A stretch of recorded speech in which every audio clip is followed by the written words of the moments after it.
So I think I'm not alone in having been someone who really expected a lot from the game Violett, with two T's, on the Switch eShop. I mean, if you looked at those original trailers and graphics that were posted on the eShop, this thing looked really, really beautiful and just ornate, and it led me to think that it was this kind of Pan's Labyrinth meets Alice in Wonderland with an overture of Coraline, because let's be honest, there's a lot of homage to Coraline here.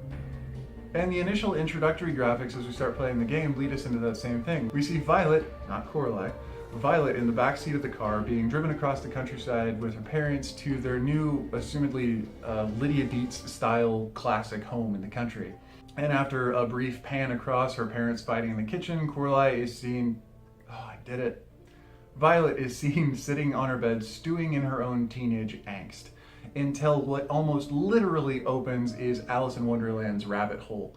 At this point, Violett grabs some trinket and is whisked away to Pan's Labyrinth style demonic fairies, where she's sitting in a cage about to be cooked. So thankfully, as a gameplay element, Violett was exposed to this fairy, and having that exposure gave her some sort of crazy psychic powers to where she could actually manipulate stuff in her environment. And I thought it was kind of a cool way to give the player the ability to move things without touching them. But as soon as you get out of this room is where the game actually starts to break down. I don't know if it was by choice or as an experiment, but the developers let this point-and-click style linear progression of a story be more expansive and kind of an open world. And while open world generally means freedom, the problem with freedom is that you can't adhere to a linear storyline, which arguably is what we're going through, right? We wanted to see what's going on with this girl and how she makes her way out to get back to her family in this kind of unique classic coming-of-age story. But instead of what I would assume would be guidance, we have none of that, and the story doesn't exist yet because you're almost telling the story yourself as you're solving the puzzles. And again, while this sounds like a great idea, it leaves you with no real guidance as to what to do first, where to go, how to solve things, or what you're solving them for in the first place. And at a certain point, the graphic beauty and the uniqueness of the characters cease to be enough to actually hold your attention to the game.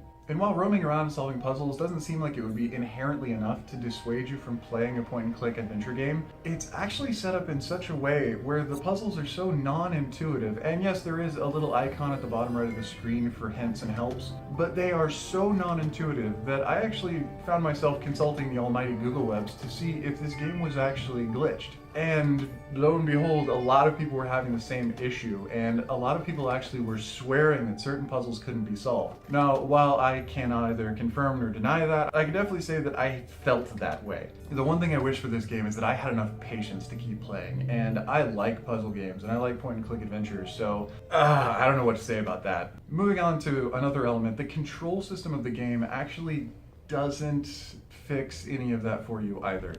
It's developed for touch, which it tells you directly at the beginning of the game as it boots up. But while touch is very helpful for actually solving the individual puzzles when you're at a static screen and need to move multiple elements, it's not really helpful for navigating Violett, the actual character sprite, through these massive, expansive MC Escher type backgrounds, where you go through door to door and are ported around to new environments to solve new puzzles. The most effective way of doing that is actually with the Joy-Cons or with the controller. So I found myself after a while using a mix of both, using the Joy-Cons to actually manipulate the character while using the actual touchscreen to manipulate items. And the problem with that is that the game was not developed for that. So going between each mode of control, left joystick to move the character, right joystick to move the actual cursor, and then physically manipulating the cursor with a touchscreen is really clunky, and it takes the game a second to catch up to realize what you're trying to do. So while this would be a viable means of getting a little bit more character control in the game, because the game wasn't designed for it, it actually slows the game down.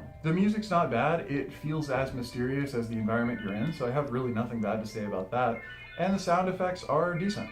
And while Violett actually has several game mechanics that are really imperative for good gameplay, being music and imagery and story, it lacks so much, being that it is specifically a point-and-click adventure, that the game actually, for many people, myself included, becomes unplayable. But overall, considering what it is and not what it was meant to be, I think I'm just gonna have to pitch it onto the avoid pile and chalk it up to experience. Well, that wraps up the review for Violett with two T's on Switch eShop. If you found the review helpful or at least entertaining, feel free to throw me a like and show your support. And don't forget to subscribe to the latest content. I try to put these reviews out almost every other day, but sometimes I put them out a lot earlier. So feel free to click that little bell icon so you get a notification as soon as the reviews come out. Anyway, this has been Budget Gamer. See you in the next review.